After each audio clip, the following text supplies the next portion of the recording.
Bem, dando continuidade ao evento, iniciaremos neste instante o seminário O Voluntariado Empresarial numa abordagem multidisciplinar. O primeiro painel tem como título O Voluntariado Empresarial e a Sociedade. Nele teremos como painelistas uma socióloga, uma filósofa e um economista, que debaterão o significado do voluntariado empresarial com foco na sua cultura, valores e contribuição para o desenvolvimento social, econômico e ambiental na sociedade brasileira. Bem, para mediar este importante painel, chamamos a jornalista, vice-presidente do Comitê Brasileiro do Pacto Global das Nações Unidas e assessora de responsabilidade social da Itaipu Binacional, Heloísa Covolan, por favor.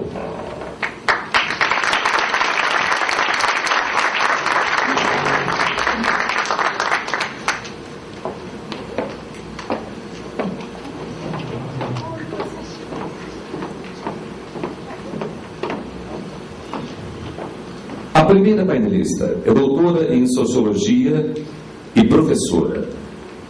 Ela já foi secretária de Cultura do Estado do Rio de Janeiro, vereadora e é atualmente deputada estadual do Rio de Janeiro. Chamamos ao palco, por favor, Aspásia Camargo.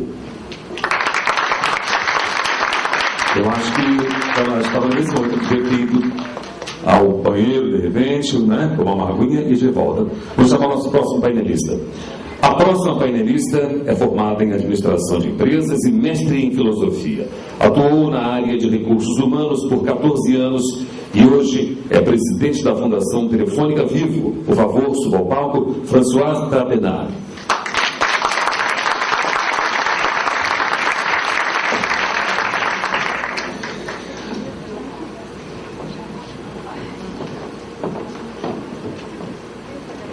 Economista-chefe do Itaú Unibanco e sócio do Itaú BBA, nosso painelista é um profissional super comprometido com as questões sociais. Foi diretor de Política Econômica do Banco Central e economista do FMI. Para completar o painel, chamamos o mestre e doutor Ilan Goldfein. Nossas casas já estão aqui no palco. Muito obrigado. Secretária, tudo bem?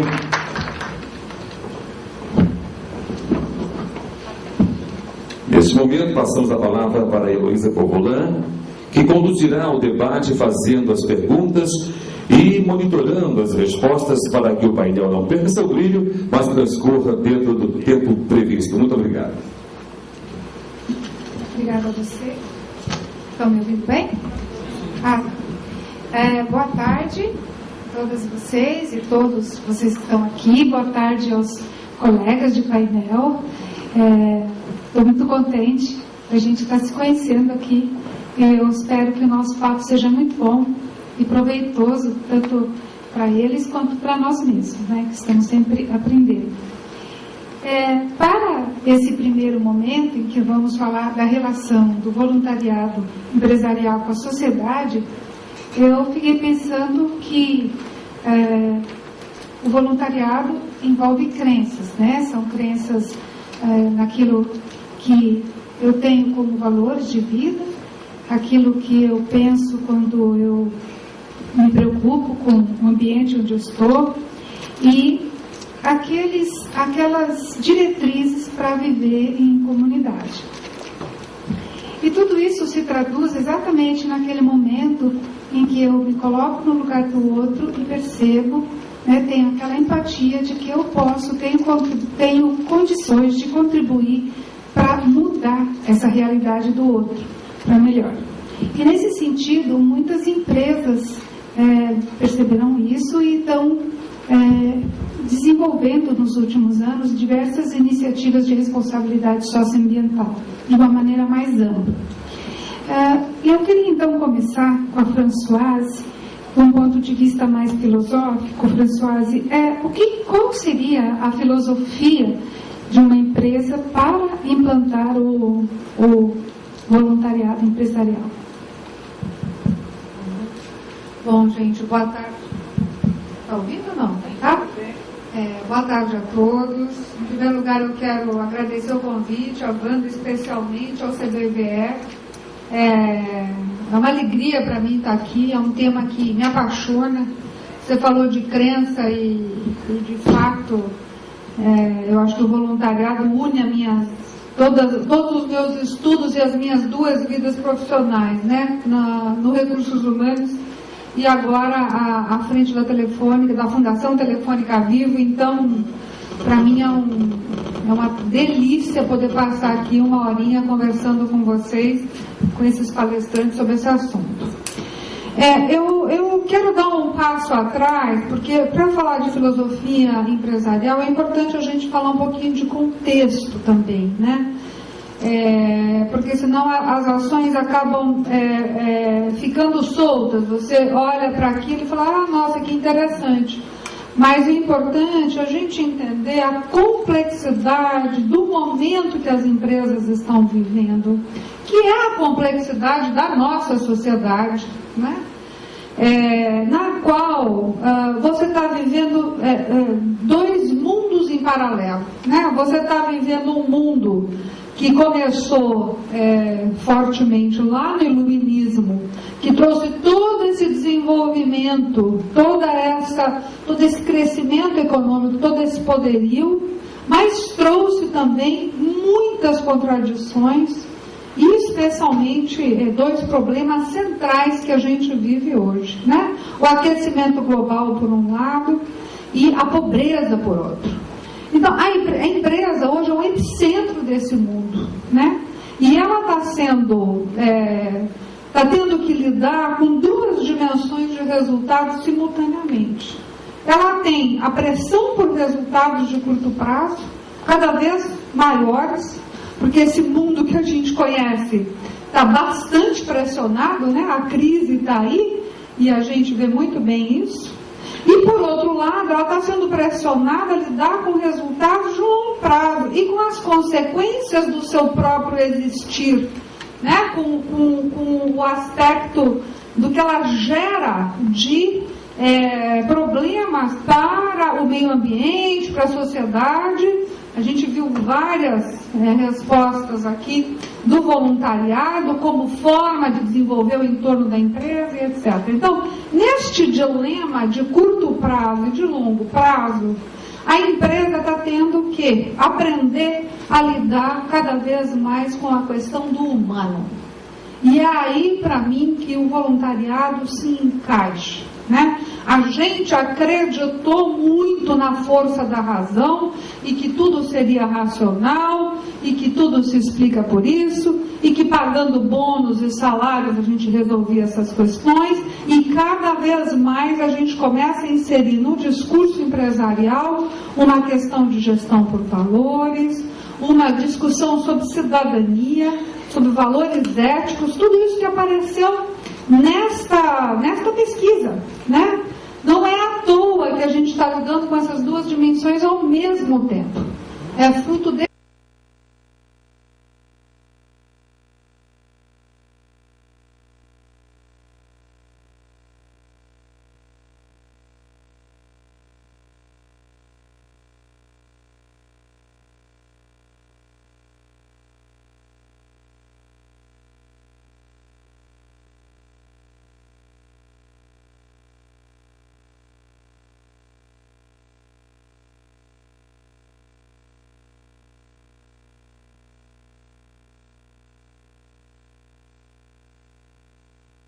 que é isso do engajamento e de eu precisar de pessoas cada vez mais identificadas com propósitos e com resultados de longo prazo, cada vez mais identificados com os valores daquele grupo e daquele grupo econômico que quer conseguir. Se vocês olharem para todas essas perguntas e pensarem no programa de voluntariado, vocês veem um link direto entre essa ação e o que a gente está querendo conseguir para construir um novo modelo de capitalismo, um novo modelo mais responsável, sustentável, responsável de mundo corporativo. Obrigada. Françoise, você me levou a pensar que, embora isso esteja ocorrendo, nos vem a pergunta: por que, doutora Aspásia, eu gostaria de pedir que a senhora respondesse, por que ainda existem políticos, existem líderes empresariais que não adotaram o voluntariado empresarial no momento já de tantas mudanças que estão acontecendo? Bem, eu agradeço muito, primeiro, Wanda, agradeço muito a sua lembrança de me chamar para esse debate. Acho que é um debate importantíssimo, queria dizer isso. Tem um significado político muito grande, o que eu ouvi agora há pouco, a avaliação, primeiro, do que nós conseguimos já fazer com as empresas. E acho que também nós devíamos ter a humildade de fazer uma avaliação séria sobre os limites, né? Porque não estamos ainda num patamar de nirvana, digamos assim. Nós estamos no meio do caminho. Mas a sua pergunta me dá a oportunidade de dizer uma coisa que eu queria muito dizer aqui e que, se não for dita de uma maneira construtiva, como eu pretendo dizer, pode até ser mal interpretada. De fato, nós partimos, há 30, 40 anos atrás, de um modelo em que o empresário era visto como um ser, como um ente a ser domesticado e controlado. E nós não saímos ainda desse modelo, eu quero dizer a vocês isso. Lamento, porque não é a minha visão, mas essa é a visão colonial, né? Que na verdade o empresário era uma ameaça à colônia, porque ele produzia de uma maneira autônoma, ou pretendia, e isso não era permitido pela coroa. E nós guardamos ainda esse resquício. E na verdade o que nós temos hoje no Brasil é um capitalismo tutelado, é um capitalismo que tem que agradar o Estado. E essa é uma pergunta que eu lanço aqui. A escolha do tema, a escolha do investimento, ela é uma escolha que depende da cultura política da empresa, da cultura empresarial, porque a empresa, por exemplo, trabalha com informação, com comunicação, portanto ela tem interesse em participar da sociedade de informação, em aumentar o número de pessoas ou de jovens que estejam envolvidos com essa sociedade. Isso é uma coisa muito legítima.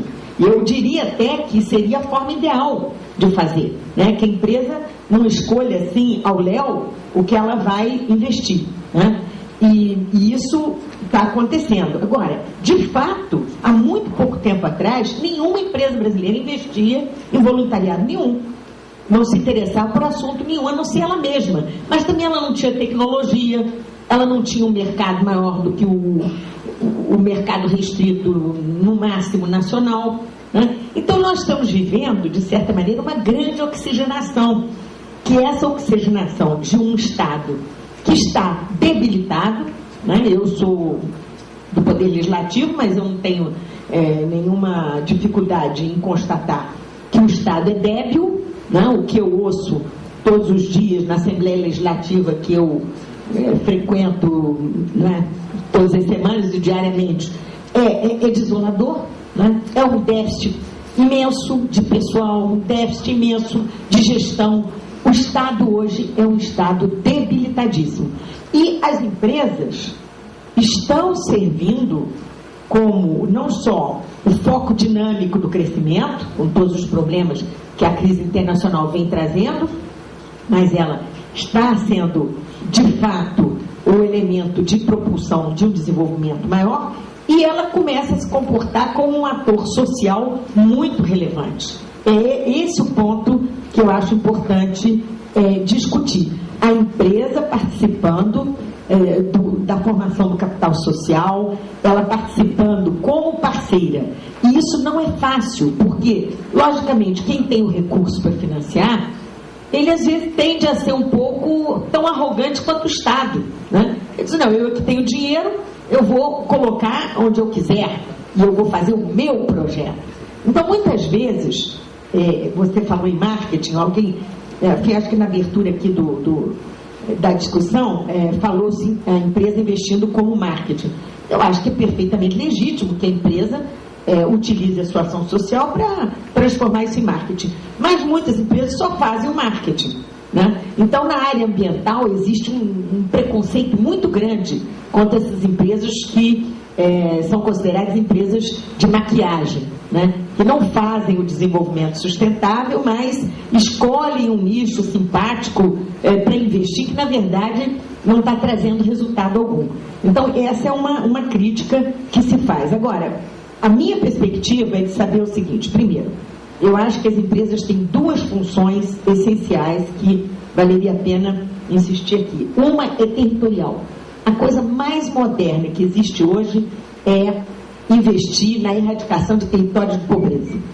E os territórios de pobreza, hoje, há uma fórmula mágica que é a do desenvolvimento sustentável, que significa você investir em todas as áreas, na econômica, na social, na ambiental, no mesmo lugar, criando parcerias com comunidades para poder não obter resultados como, por exemplo, comunidades dependentes, né? Comunidades dependentes de ajuda, de auxílio, mas comunidades autônomas. Isso está sendo feito no mundo inteiro, na Nigéria, no Alasca, em todos os lugares. As empresas estão entrando, e sobretudo as grandes empresas de petróleo, as grandes empresas poluidoras, elas estão investindo muito na criação de um fundo, que é um fundo de médio e longo prazo, fazendo projetos inteligentes com a comunidade.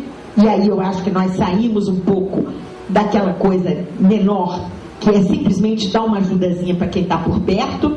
Não, é você de fato criar os instrumentos gerenciais e até de empreendedorismo para que a comunidade possa fazer isso por si mesma. E logicamente há também as vocações naturais das empresas por certos assuntos. Eu pessoalmente queria só dizer que, se houver uma oportunidade para falar um pouco mais, eu estou hoje particularmente interessada no papel das empresas na educação, porque eu vejo que é um desastre, que esses IDEBs que estão por aí não nos deixam tranquilos, é simplesmente uma tragédia que não tem justificativa, porque o Brasil é um país hoje que está num patamar econômico muito elevado comparativamente, e nós não estamos sabendo, Wanda, investir nessa área que eu considero uma área fundamental para que nós possamos de fato garantir uma economia competitiva, um mercado de trabalho preparado, né, e pessoas, jovens, crianças capazes de responder os desafios dessa sociedade que você mencionou, que eu acho que vai ser pós-capitalista, que nós vamos mexer em padrões de consumo, nós não vamos continuar com esse consumismo desvarado, nós vamos ter que controlar isso, mas não controlar para diminuir o fluxo dos investimentos, nós vamos controlar para que mais gente possa entrar nessa carroça da prosperidade, e que a gente possa ter, como a Rio+20 estava planejando e como a OCDE vem planejando, certamente a configuração em 2050, uma grande classe média, diminuindo os excessos para cima e para baixo, e uma erradicação da pobreza que vai depender, sem dúvida alguma, não apenas dos governos, mas das empresas. E eu deixo uma pergunta para você e para todos vocês, que é a seguinte: será que as empresas não poderiam também ajudar as escolas, e não apenas aqui e ali, melhorando, envolvendo jovens, etc. Será que não dá para dotar uma escola? Porque a situação trágica é a escola, né? E é essa que eu não sei se nós estamos com instrumentos para resolver. Doutora Aspásia, como socióloga, deu uma aula para nós, não é? E dentro dessa tua linha de raciocínio, que a empresa está cada vez ainda não na situação ideal, mas caminhando para essa oxigenação, eu gostaria de saber do Ilan, como economista, como é que você vê que esses aportes que as empresas fazem para a sociedade, algumas na área de educação, já tem algumas trabalhando nessa área, mas ainda talvez não na situação ideal, mas de alguma forma já está indo recurso para a sociedade, né? Esse aporte, do teu ponto de vista como economista, como é que ele pode contribuir para aumentar o capital social das comunidades, de onde a empresa está colocada, e aí, consequentemente, do país como um todo? Bom, primeiro, gostaria de agradecer o convite, a Wanda, o CPVE, acho que foi um prazer estar aqui, falar com vocês. Quando a gente fala com como é que a gente pode, como é que esse aporte pode, de fato, contribuir. Acho que estou perguntando mais para o lado econômico, né? E nem todo o aporte a gente consegue medir vendo a parte econômica. Tem a parte de solidariedade, a parte ética, a parte de vaga e valor. Alguns dos valores, de fato, você consegue tentar medir.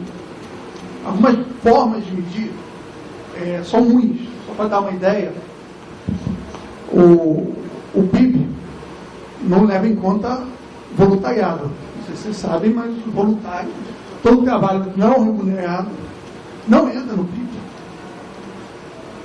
Desculpa se tiver alguém que está sentindo capenga, mas infelizmente não entra. Tem algumas formas de tentar avaliar isso. Então, por exemplo, tentam medir qual seria o salário, qual seria a remuneração das pessoas que estariam trabalhando.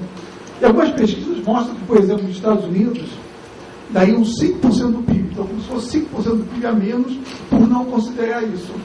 No Brasil, 5% é muito. O PIB dos Estados Unidos é muita coisa. No Brasil, eu vi uma pesquisa que já tem tempo e dava um valor de uns 3% do PIB.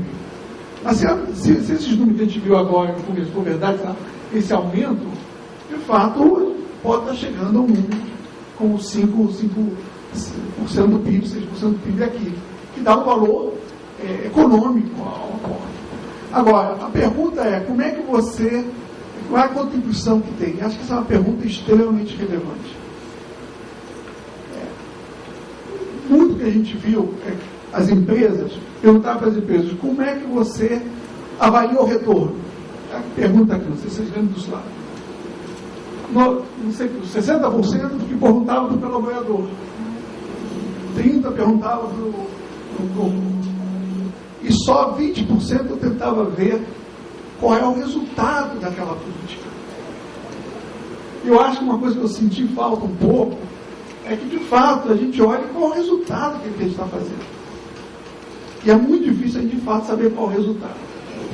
Porque o resultado do lucro, você vê.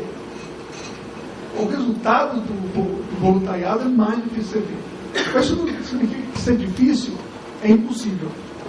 Tem técnicas, hoje, modernas, de avaliar o impacto de projetos sociais, projetos na área de educação, projetos na área de saúde. Vou dar um exemplo de algumas pesquisas. Pesquisa, por exemplo, de saúde. Você consegue comparar hospitais que têm um trabalho voluntário com hospitais que não têm um trabalho voluntário, tentando, obviamente, cada hospital é diferente, mas tentando avaliar hospitais parecidos. E você consegue ver o valor, o impacto que tem o voluntariado naqueles hospitais. Você consegue, talvez não medir exatamente, mas você consegue ver quantas pessoas conseguiram sair melhor do hospital. Na área de educação, por exemplo, você consegue medir escolas diferentes com voluntariado e sem voluntariado. E você consegue ver que em escolas que têm essa ajuda, nessas escolas, você tem crianças que ficam mais tempo na escola, têm um resultado melhor e, portanto, vão acabar no futuro tendo conseguindo se sustentar de uma forma melhor. Isso é o impacto que você tem que medir. Então, o ponto que eu queria terminar aqui é que, na hora das empresas pensar em um aporte, elas têm que pensar não só no marketing, no número de pessoas que coloca lá, mas também no resultado que vão fazer. Porque o resultado vai definir se o que você está alocando, que são recursos escassos, porque, infelizmente, por melhor que sejam os resultados que está vendo aqui, ainda são escassos. A gente não tem abundância de gente. E a gente precisa saber onde é que nós estamos, de fato, aportando da melhor maneira. E, para terminar, eu acho que o lado da educação é, de longe, sob o ponto de vista econômico, o mais importante. Se o nível falando nível econômico é alto, o futuro nosso não está dependendo da educação. Infelizmente, nós não investimos o suficiente, não criamos as condições ainda, não sou pessimista para dizer que, para que a gente tenha um crescimento, um avanço econômico sustentável nos próximos 10 a 20 anos, que vai depender da educação. Eu diria, Ian, que além da educação, a alimentação, né? Porque com fome é um chavão, mas é um chavão verdadeiro, né? Com fome ninguém tem que comer e estudar, né, professora? Eu sei, eu entendo, mas é bom a gente sempre lembrar da questão da alimentação, do meu ponto de vista. Não, eu acho que, enfim, é lógico que a alimentação é muito importante. Eu, inclusive, acho que cada vez é mais importante, porque a gente come errado, né? Nós estamos comendo muito mal, então é uma razão especial investir em alimentação. Mas nesse momento, no caso específico do Brasil, eu acho que a gente não devia misturar educação com nada, porque as escolas são muito confusas. Elas são abastecimento de alimentação, elas são atendimento social, e isso acaba mascarando um pouco a função central, que é o aprendizado efetivo, né? E também eu acho que a educação poderia, no caso das empresas, esse voluntariado se concentrar na cultura, porque aparentemente o nosso sistema educacional ele é tão obsoleto e ele é tão velho que ninguém vai aprender com métodos de século XIX, de alfabetização, nem de compreensão. Então, a cultura traz justamente o progresso, a vanguarda do pensamento. E aí eu vejo que seria importante esse investimento na educação em si mesma, né? Para que ela seja o valor central que pode mudar a sociedade, que pode mudar o futuro, né? Garantir o futuro sustentável dos nossos jovens. Com certeza. Mas quando eu disse alimentação, eu quis dizer como uma diretriz de investimento nacional, não apenas dentro da educação, né?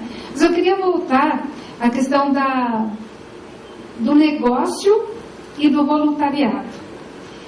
Quando a gente está falando em voluntariado empresarial, a Heloísa, minha xará, apresentou que, se não me engano, cerca de 90% das empresas responderam que o voluntariado estimula o desenvolvimento de bons valores, não é? Mas ainda existem empresas, gestores de negócios que ainda não encontraram um ponto de equilíbrio. Na tua opinião, como é que eles poderiam, ou qual que é o impacto da falta de visão, ou antes, o que ocorre ainda com algumas empresas brasileiras que não conseguiram ainda enxergar o valor do resultado social que eles podem trazer, né? Mas agregando também valor ao negócio.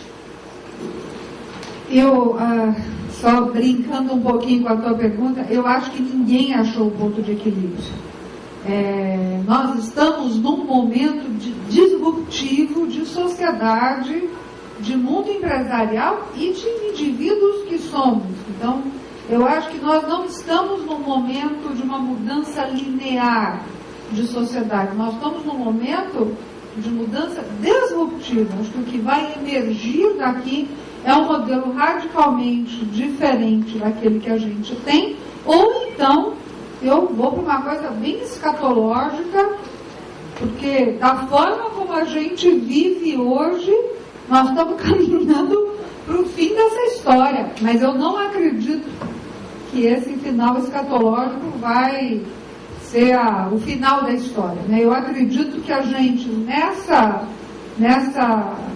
discussão toda, nessa tensão toda que nós estamos vivendo como indivíduos, que o mundo empresarial está vivendo no campo dos negócios, que a sociedade e o poder político está vivendo no seu campo, eu acho que toda essa tensão ela vai se clusterizar numa mudança de sociedade como outras que nós já vivemos. Então, não é um momento de ponto de equilíbrio, na minha opinião.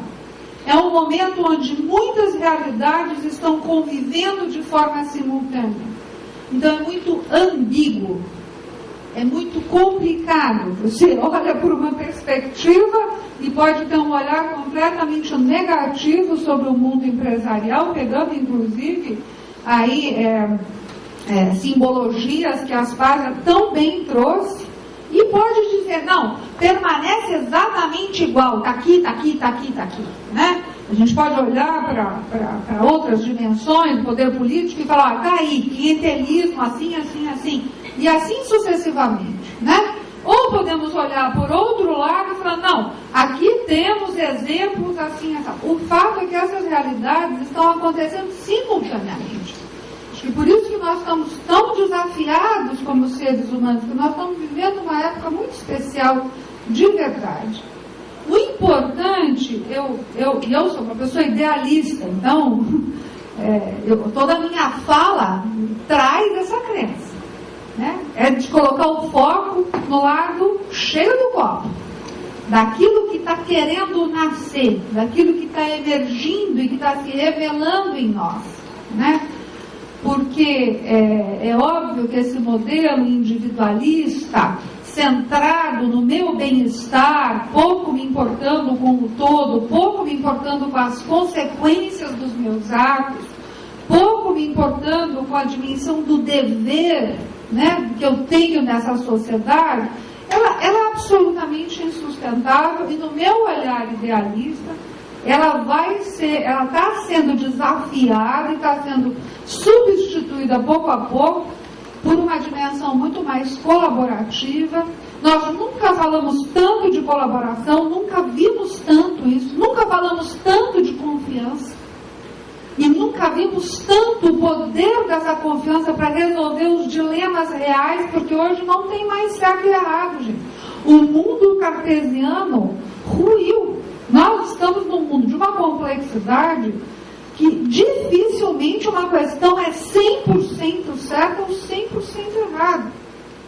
Ela está envolta em milhares de dilemas, né? E aí a confiança é um elemento fundamental nesse diálogo, nessa empatia para desenvolver outras dimensões de perspectivas, de transparência e tal, aonde permita que aquele conjunto chegue ao melhor resultado.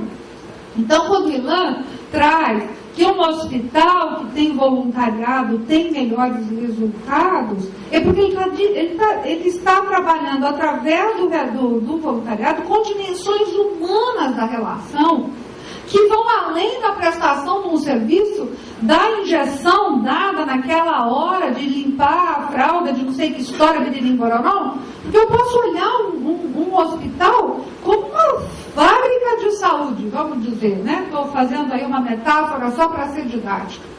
Ou eu posso olhar o hospital como essa mesma fábrica de saúde, só que de pessoas que se relacionam para um bem comum. Então, quando eu trago a dimensão voluntária para dentro, essa conexão humana que eu estou criando está permitindo com que os resultados floresçam de outra magnitude.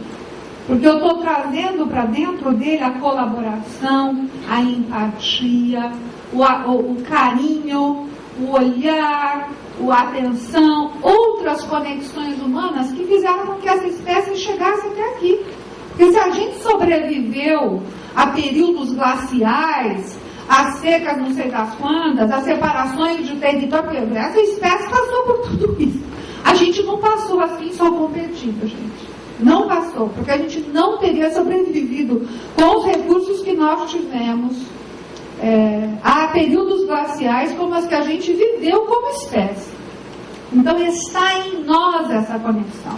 E quando a gente se conecta deste lugar, e quem já fez uma ação voluntária sabe exatamente do que eu estou falando, você descobre em você dimensões do humano que você não tem no dia a dia, na sua vida tradicional. Isso te eleva para um outro patamar. E cria no ambiente onde você está um resultado absolutamente intangível, que os economistas aí vão quebrar a cabeça para mencionar, mas que é concreto, você sente, ainda que você não consiga medir. Então, honrar isso e fazer disso um caminho para uma sociedade que está precisando descobrir outras alternativas, eu acho fundamental. Acho que esse é o verdadeiro convite que nos une a todos aqui nessa sala. Pois é, mas existe esse avanço que se busca, né, Françoise, mas a gente vê que as empresas, os indivíduos estão se colocando, estão se questionando como se estão atuando, se estão sendo verdadeiros cidadãos. As empresas estão cada vez mais dando sua contribuição, mas a gente vê o poder público ainda, com relação ao voluntariado, ainda bem aquém desse avanço. A senhora, doutora Aspásia, foi a única candidata à Prefeitura do Rio que colocou a questão do voluntariado em pauta. Por que a senhora acha que a senhora foi a única? O que acontece com a classe política que não tem olhos para isso ainda? Bem, eu acho que a resposta é simples, porque eu concordo totalmente com a Françoise que nós estamos em transição para uma sociedade diferente, uma sociedade, um novo paradigma, né, de sociedade. E esse Estado que nós herdamos da colônia e que sobreviveu ao longo do século XX e que nós conhecemos também, ele é um Estado soberbo, ele é um Estado que rejeita muito qualquer tipo de colaboração ou de cooperação em situação de igualdade, porque ele considera que ele só será eficiente ou só será capaz de exercer as suas funções se ele for o dono da bola, né? Então ele rejeita a parceria, e é isso que Wanda conhece muito bem, e eu acho que vocês todos aqui sabem como é difícil às vezes montar uma parceria que no meio do caminho pode mudar o jogo, a regra, porque a desconfiança se cria, ou o resultado foi muito bom e o Estado resolve que o presente é só dele, né? E não se dá conta da sua própria fragilidade, da necessidade de se fortalecer nesse processo. Eu gosto muito dessa ideia, eu fiquei pensando que essa questão do voluntariado, por exemplo, se nós injetamos voluntariado numa escola pública, o que acontece? Os atores públicos, eles são obrigados a se reverem, se reexaminarem à luz daquele trabalho que é generoso, porque nem sempre o trabalho remunerado é generoso. Se o professor ganha mal, ou se ele está incompatibilizado com a diretora do colégio, ou se ele tem algum problema mal resolvido, ele vai simplesmente exercer a sua função de uma maneira mais negligente. Mas se ele tem um voluntariado ao lado, ele se compara com esse voluntariado. E essa humanidade que você mencionou muito oportunamente, ela aparece.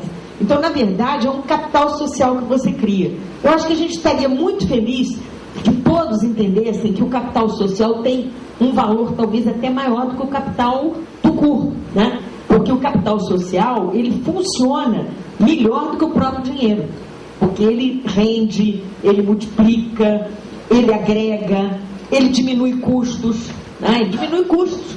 Um trabalho voluntário, ele pode reduzir barbaramente uma série de custos intermediários, porque a moeda da generosidade tem o seu valor.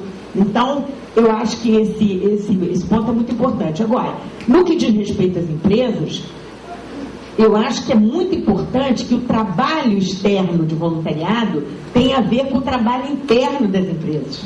Que essa conexão se faça, efetivamente, para capitalizar essas possibilidades. Porque se o funcionário, digamos, não participa ou ignora esse trabalho, é simplesmente um grupo à parte ali que está fazendo um trabalho isolado e confinado, né, do qual a empresa não participa como um todo, aí você perde essa capacidade regenerativa, que no fundo, a meu ver, é muito simples. Nós estamos vivendo um momento de alta competitividade, às vezes essa competitividade é insuportável, ela cria o estresse, ela cria até a doença, né? Ela é extremamente negativa, né? E eu digo isso porque a política hoje também é altamente competitiva. Vocês imaginam que cada eleição, 60% ou 60% dos candidatos são varridos, né? Por exemplo, do legislativo. Isso cria uma angústia muito grande, a disputa pelo voto e até a corrupção, eu acredito que vem muito dessa insegurança de excesso de competição. Então, eu entendi que a sua mensagem também é muito clara nesse sentido. Nós precisamos criar mecanismos de cooperação que atenuem esse estresse e esse excesso de competição que a gente vive. E, de alguma maneira, a competição é necessária porque ela que é produtiva, ela que aumenta a riqueza, mas nós precisamos também aumentar a capacidade de resposta dos recursos humanos, criando essas formas de integração, que, na verdade, o grande drama da nossa sociedade atual é o individualismo excessivo, a solidão, né, o isolamento, e tudo isso gerando doenças mentais, gerando consumo de drogas e outros males, né, a obesidade, formas, né, de compensação de um mundo que poderia ser mais feliz e que, na verdade, deixa a desejar em matéria de equilíbrio e qualidade de vida. E o mundo passa por um momento de desequilíbrio e falta de qualidade nas suas questões econômicas, né, Ilan? Eu queria saber, na tua opinião, como é que o voluntariado ele se coloca, porque ele pode ser considerado um verdadeiro meio de constituir uma rede de proteção social. Do ponto de vista do momento de crise que o mundo, crise econômica, que principalmente os países da Europa estão passando, como é que você enxerga isso? Como é que o voluntariado pode contribuir? Ou se ele é bem visto nessas sociedades que estão passando por uma verdadeira revolução cultural, histórica, porque sempre foram mais ricos? Eu acho que o voluntariado tem um papel fundamental nisso. Que o voluntariado ele traz valores de, como foi falado aqui, confiança, mas também solidariedade, redes sociais que ajudam muito em momentos de crise. Por que isso? Só para dar uma ideia, falou em Europa. Hoje na Espanha o desemprego é 25%. 1 em 4 espanhóis estão desempregados. Se você olhar o jovem espanhol, 1 em cada 2, 50%. Se você não tiver seguro-desemprego para todos, você tem um problema. No momento que a economia está em crise, se você pensar no dinheiro doado pelas empresas também, diminui também. É nesse momento que o voluntariado e a rede social que você criou nesse momento ajuda muito. Vou dar dois exemplos. Problema de desemprego, se você tiver confiança, se tiver gente ajudando, voluntariando, isso segura a sociedade, segura a teia social. Segundo exemplo que eu acho interessante de pensar é como esses valores, solidariedade, confiança, apoio, por exemplo, comunidades dos imigrantes. Não sei se vocês repararam que os imigrantes, em países onde eles vão, eles acabam tendo, não só estando mais juntos, mas de uma forma evoluindo mais. Não sei se vocês repararam que os imigrantes dos Estados Unidos, os imigrantes do Brasil, são grupos que acabam não só estando mais juntos, mas também evoluindo mais rápido e economicamente também. Isso tem que ter alguma coisa a ver com a rede social, a confiança. Por exemplo, nos Estados Unidos, o brasileiro está lá e ele dá a dica para o seguinte: passa para o próximo, faz. Isso tudo gera uma confiança enorme e muito importante em termos econômicos, que a gente chama da teia, do safety net, ou seja, da segurança social. Isso é bem relevante. Eu queria, voltando um pouco ao que a doutora Aspásia colocou, de situações do individualismo que ocorre dentro das empresas. E eu queria perguntar para você, François, se você encontra um paralelo nisso, um paralelo naquela situação social, né, de que existem momentos de pico de voluntariado, né, momentos de tragédia, de desastres naturais, mas sempre tem algumas pessoas que ficam de fora disso. Você encontra relação nessa situação com o mundo empresarial, o mundo corporativo?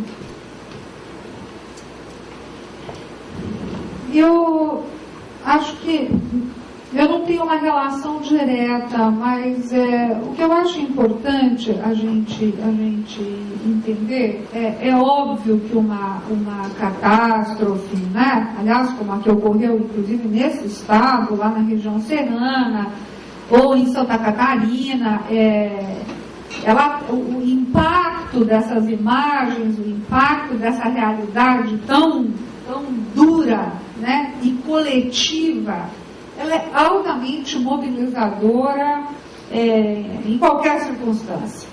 Aí pronto, o resto eu não estou. Significa que eu não tenho em mim noções de cidadania ou não? Significa que eu estou.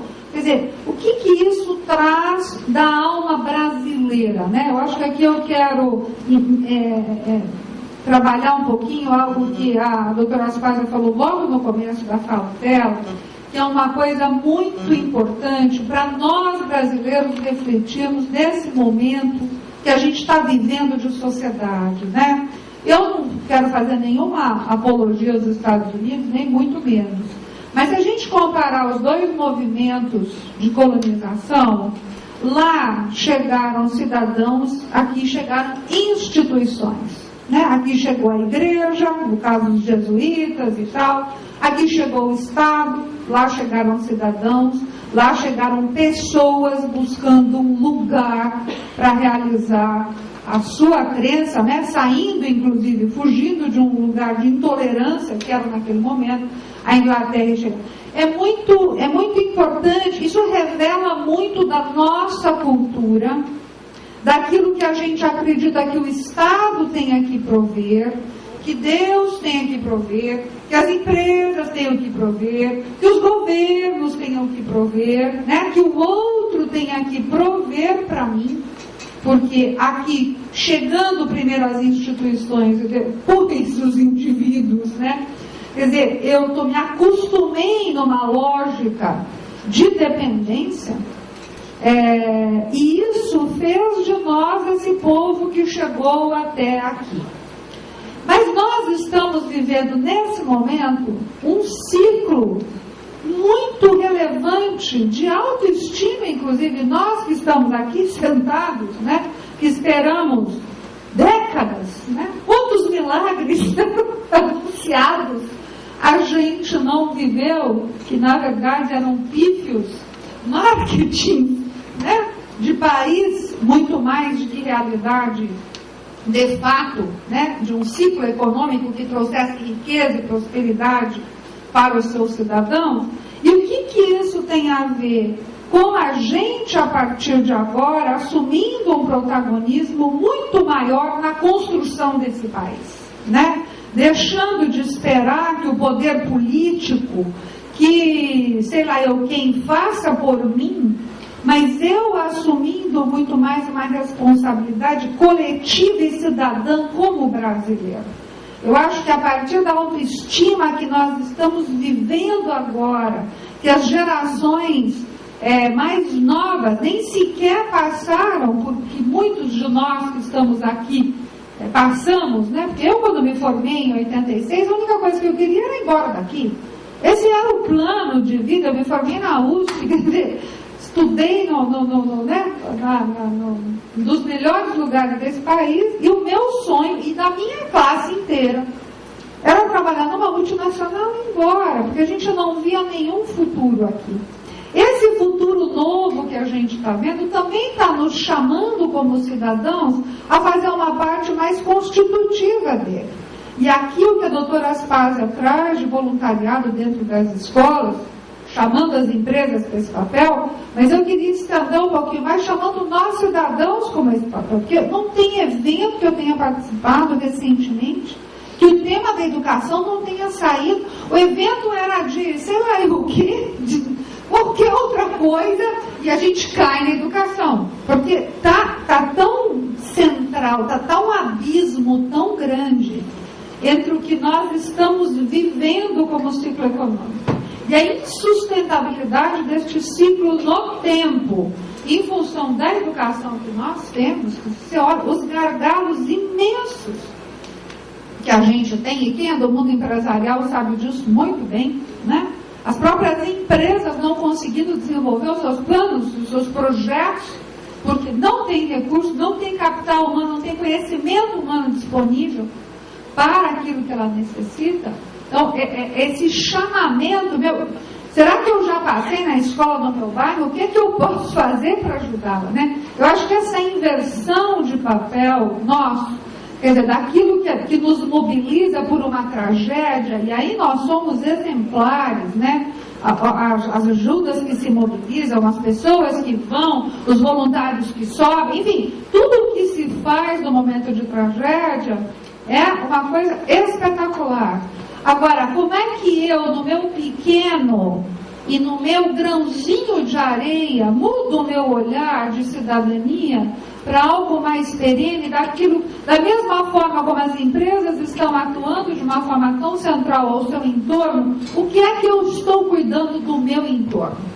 Né? A praça que está ali do lado da minha casa, a escola que está ali a 2 quarteirões, eu já fui até lá, eu já vi se tem alguma coisa para ajudar, eu já doei algum livro, eu por mim mesmo. Eu acho que nesse sentido as empresas prestam um serviço muito grande, porque no nosso caso em particular, nas empresas do Grupo Telefônica Vivo, a maioria dos voluntários fazem uma ação voluntária pela primeira vez em função do programa de voluntariado da empresa.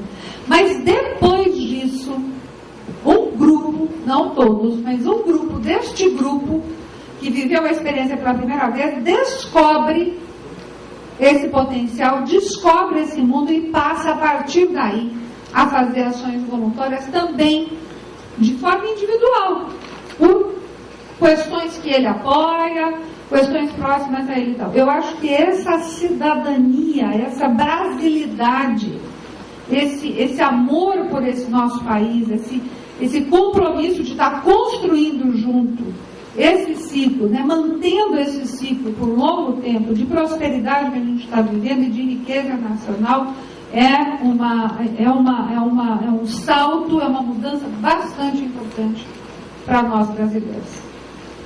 Obrigada. Doutora Aspásia, eu queria perguntar para a senhora, alguns teóricos colocam que alguns não muitos, colocam que quanto maior a diversidade dentro de um ambiente, maior é a riqueza de tirar a coesão.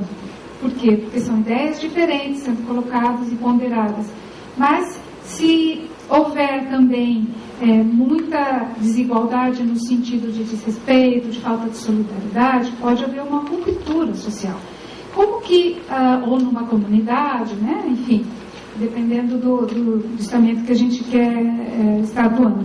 Como é que a senhora vê que o voluntariado empresarial poderia contribuir para reverter momentos de fragmentação social? Ele pode contribuir? Eu acredito que possa, né? Mas é muito difícil você ter uma fórmula para resolver esse problema, porque a própria, vamos dizer, intensidade do trabalho do voluntariado, ela interfere, né? Digamos que seja um voluntariado morno, né?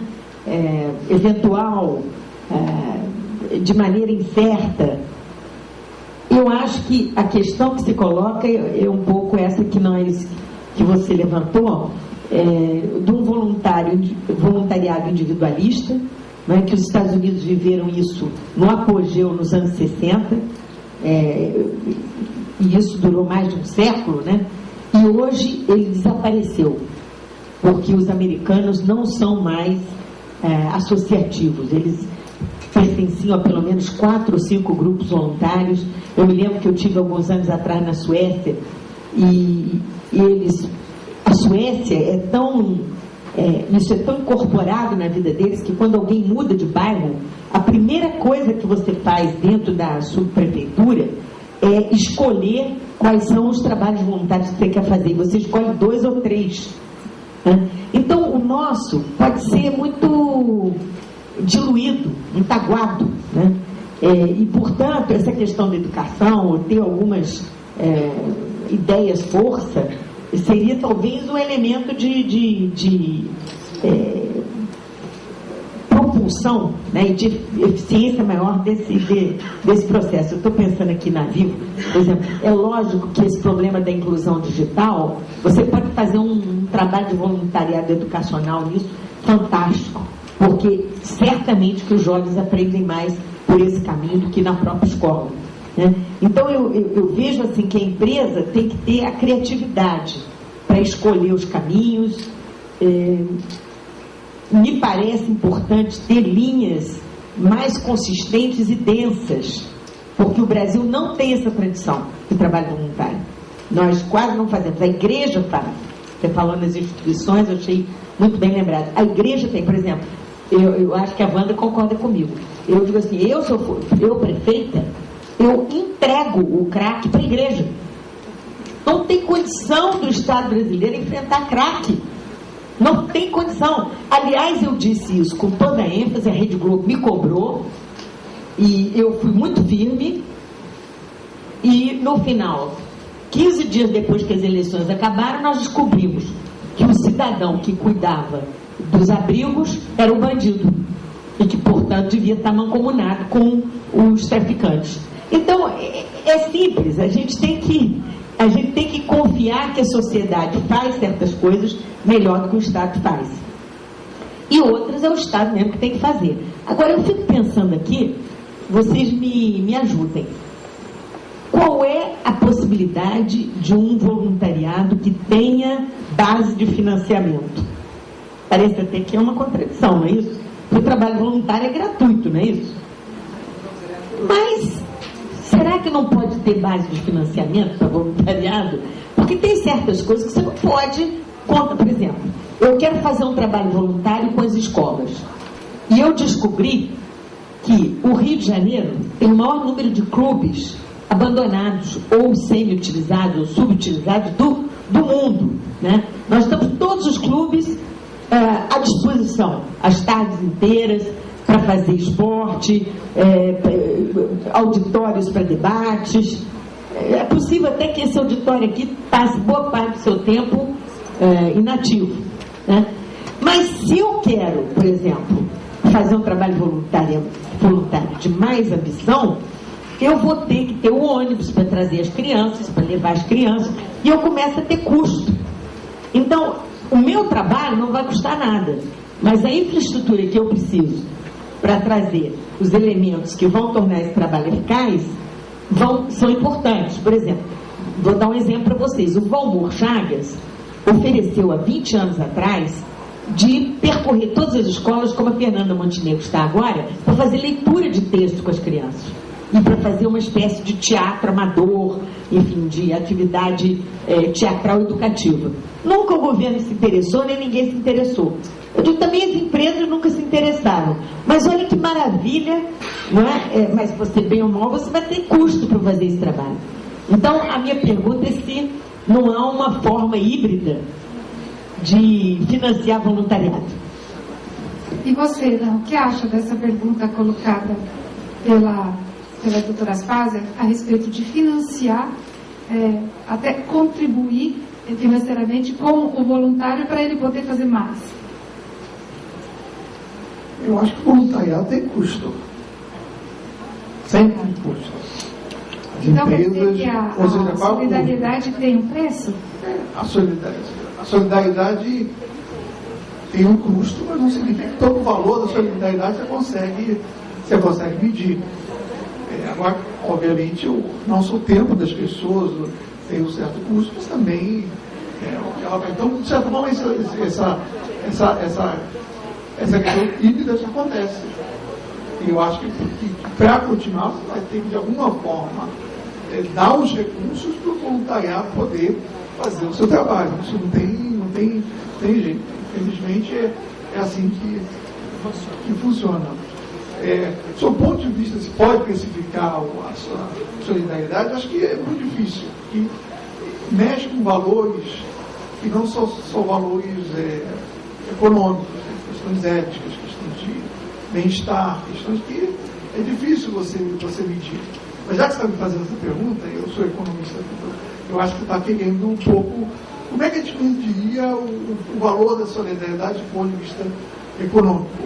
Bom, primeiro foi o que você já colocou, a questão da proteção social. A proteção social tem um valor. Tem um valor em termos de renda, de crescimento, isso já existe. Segunda coisa que é importante, eu estava refletindo quando eu estava falando de capital social, nas nossas pesquisas de crescimento, e aí eu estou falando só de proteção social, crescimento mesmo, no país, por 10 anos, o capital social parece ser um dos elementos mais importantes do crescimento. No começo, é só botar a pessoa para trabalhar.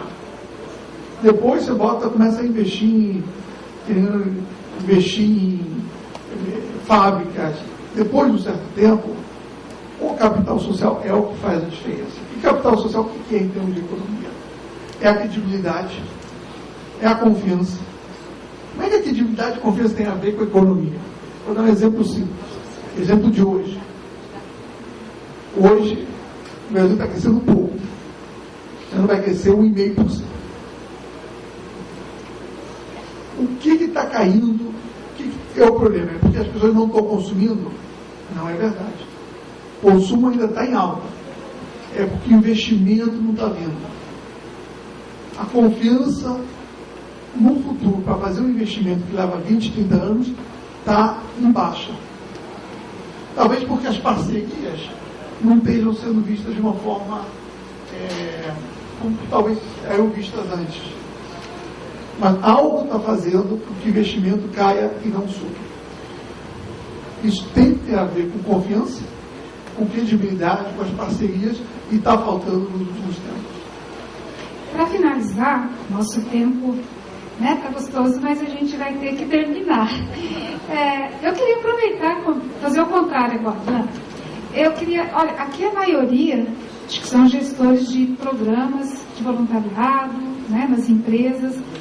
Eu queria que vocês dessem uma palavra que sirva para que eles permaneçam firmes do ponto de vista social, econômico e filosófico, para eles nunca perderem a crença em si mesmos e a crença no outro, que eu acho que é a base do voluntariado. Bom, não sei se tem uma palavra, mas eu acho que uma frase. Vocês fazem a diferença, sob o ponto de vista social, ético, e no que tange ao meu papel aqui, econômico também. O crescimento, a proteção social, a distribuição de renda, o bem-estar de uma forma geral, depende sim do que vocês como gestores estão fazendo. Bem, eu vejo assim que, de certa maneira, o destino do Brasil está em boa parte nas mãos de vocês.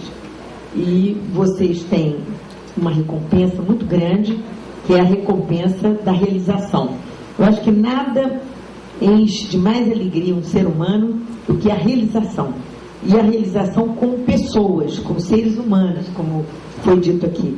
Com mudanças que vocês podem ver, que acontecem ali diante de vocês, e que não são apenas um número, uma estatística abstrata qualquer. Então, eu vejo também uma oportunidade enorme de fazer o melhor, de fazer a melhor gestão possível. E eu acho que isso é o exemplo. Eu aconselharia todas as empresas a usarem mais uma coisa que na área ambiental se consagrou, que são as boas práticas. Porque quando nós temos boas práticas para discutir, para registrar, nós podemos, de certa maneira, disseminá-las. E quando nós disseminamos essas boas práticas, nós fazemos aquela mudança que é o objetivo de vocês fazer e o nosso objetivo ver acontecer. Eu quero dizer como palavra final o seguinte, gente: a nossa sociedade atual, ela foi extremamente profícua no desenvolvimento de tudo que tinha a ver com a razão, né? Então, as ciências, as instituições, a economia, os números, a nossa habilidade de criar e de construir a partir da razão foi, de fato, super desenvolvida. Um lado que nós não desenvolvemos da mesma forma foi a nossa dimensão ética de convivência. Tudo o que tem a ver com a ética, com o relacionamento, ficou, de alguma forma, subdesenvolvido nesse grande ciclo de sociedade que a gente viveu. Não estou falando só do Brasil, não. Estou falando como mundo. Eu acho que agora, num movimento pendular que acontece, né? Um movimento vindo para o outro, está na hora da gente fortalecer a musculatura das dimensões éticas da existência. O relacionamento com o outro, o respeito ao outro, a confiança, a colaboração, o bem comum. É este o chamamento para a nossa sociedade e para as sociedades que estão vindo aí, para os jovens que estão vindo aí. E para mim, nada melhor como laboratório dessa experiência do que o voluntariado.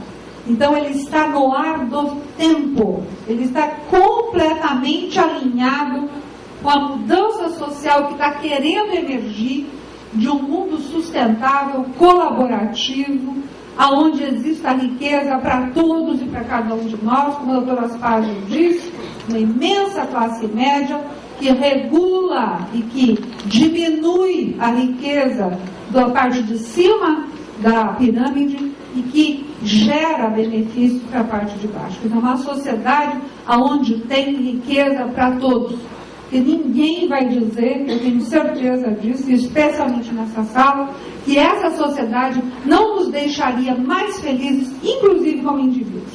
Fazer parte de uma sociedade mais igualitária, mais colaborativa, que olha mais para o todo do que essa que a gente foi capaz de construir até agora. Então, para mim, esse programa ele tem uma profundidade imensa, porque ele gera experiências dessa natureza, que são as que eu acredito, já disse sobre o idealista aqui, que são as que vão prevalecer no futuro. Olha, eu gostaria de agradecer a vocês pela contribuição que vocês estão dando a esse evento maravilhoso do CBDE.